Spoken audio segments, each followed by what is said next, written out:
As you guys know, President Trump announced that the ceasefire is over.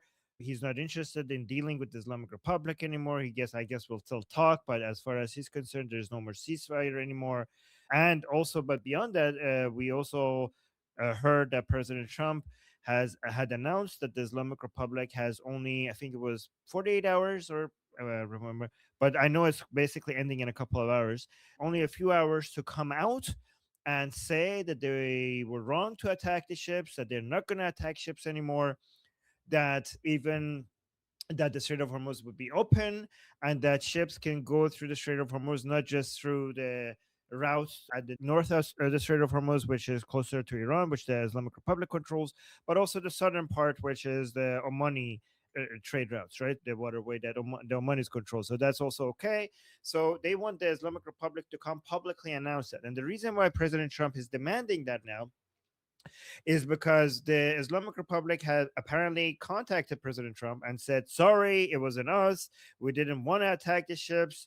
There are some rogue elements within the Islamic Republic that are attacking the ship. That was wrong. That's not the position of the Islamic Republic to fire at the ships.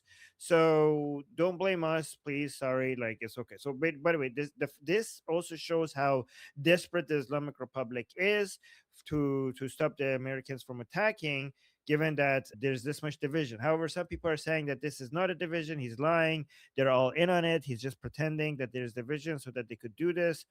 But either way, President Trump is now demanding that you need to make this public because you guys sound very different. You guys sound very different when we're on the phone with each other compared to what you come and tell the media. So you need to basically tell the world that your intention is to open the Strait of Hormuz and that you're not going to be firing at the ships. Well, and if you don't, there are going to be big consequences. We'll see what those consequences are supposed to be in the next few hours. And let me know, guys, in the chat what you think is going to happen. Because I don't, it is, I mean, nothing is possible, but it's very unlikely for the Islamic Republic, for at least Ghalibaf, to come and say, like, oh, sorry, we shouldn't be attacking the ships.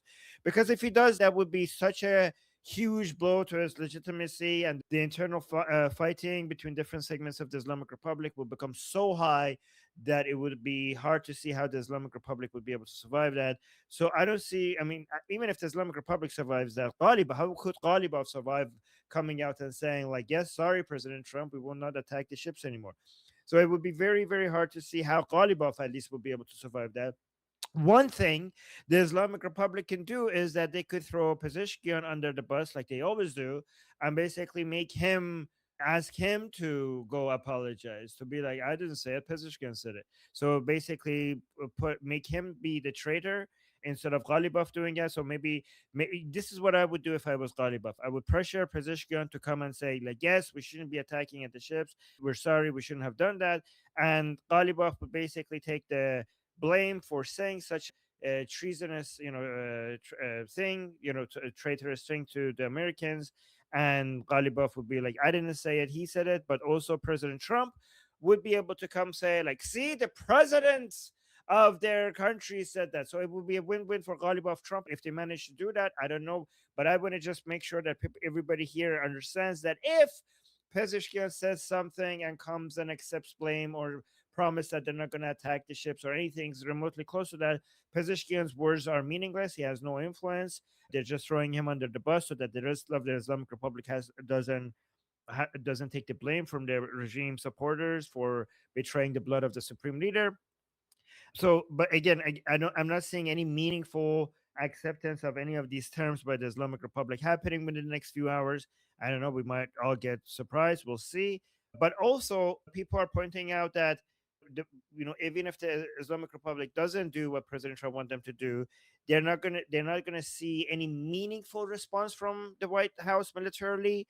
It will probably be bigger than there will be, even if there is some military operations, it will be like mid-level. So if we consider the military operations that we've been seeing during the ceasefire by the Americans, basically hitting different sites of the Islamic Republic in southern Iran, if you we're basically calling it a very fiery ceasefire, if you call it like low-level kinetic operations, and if you consider like Operation Epic Fury and Roaring Lions during the 40-day war, if you consider at high level What you could expect is something maybe in between.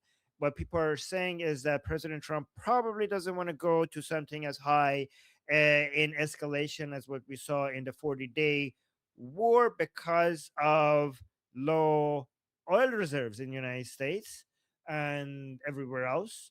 And that when going to Operation Epic Fury, everybody had enough reserves to be able to tolerate tapping into the reserves.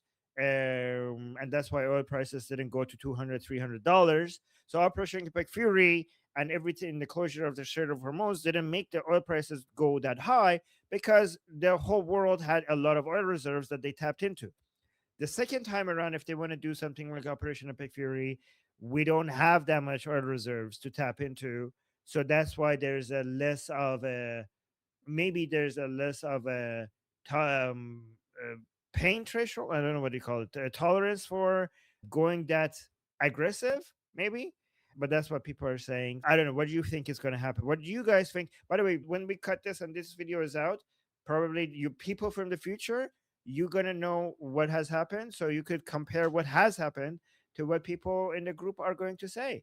All right. So that's my summary. I'm actually interested to see what you guys think. So put a two in the chat regarding everything I said. So, okay, who's next? Well, first of all, I'd like to take a little monkey victory lap because I told everyone, hey, they should just go out and tell them, don't tell me behind closed door that you want to deal. Go tell everyone in front of the TV that you want to deal. Until then, I'm blocking you on WhatsApp. I'm blocking you on Tinder. I'm blocking you. I don't know if there's an administration Tinder, and that's just more of a joke. But I'm blocking you everywhere until you tell everyone that you want to deal. I don't want to talk to you because you talk a lot of crap behind closed doors, and then when you're in public you say something completely different. So I'm glad that they have taken that route. It's a, if we had anything to do with this, it's a credit to Armin for always being on the ball on the mentality of the IRGC and how they're thinking, how they work. But just taking my little monkey victory lap because I thought that was a good idea. Okay, I guys, by the way, I don't believe Monkey. He makes it seem like he had a good idea. This is too much of a coincidence. I don't think this was a good idea for Monkey. He said that this is what should be done, and within 24 hours it happened. I think he's trying to cover the fact that he has connections to the White House. This is too big of a coincidence for this to be just a good idea. Obviously, he came up with this plan, and somebody in the White House did it immediately after. So I'm not falling for it, but nice try, Monkey. A monkey in the cabinet sounds like a comedy movie with animals. Like I don't think we have monkeys in the cabinet. I think they're just, dutifully watching all the sources of information. But next to speak on this, we have Noah. Go ahead, Noah. Thanks. So I don't see the IRGC apologizing or saying it wasn't us because at this point they're so disorganized and they can't keep all their people in discipline. So they have rogue elements. And even if they say we're not going to do it again, they're going to do it again because of the said rogue elements.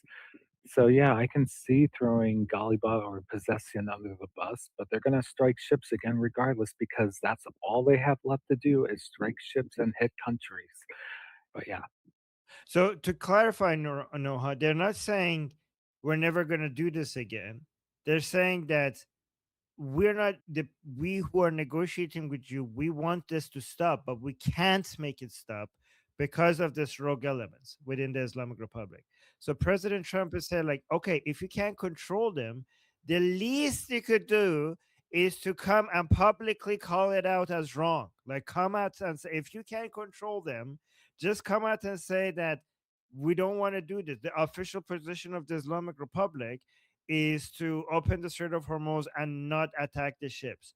But the thing is that it's hard. So it's hard for the Ghalibaf people to do that because they're going to get skinned alive if they do that, right? Right now, within the Islamic Republic, there's competition over who gets to more aggressively say that they're going to get the revenge for the blood of the supreme leader.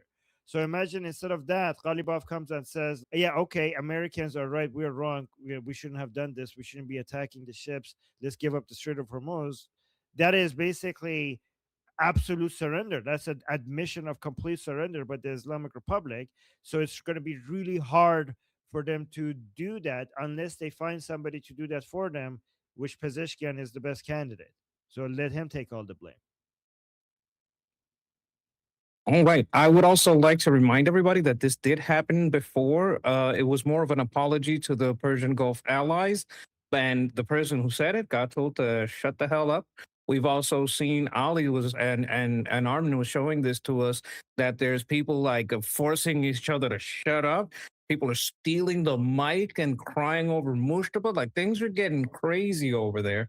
So we'd like to remind you not only that this has happened before, with the taking blame and apologizing and don't apologize and blah blah blah, but also that things are getting heated with the streets.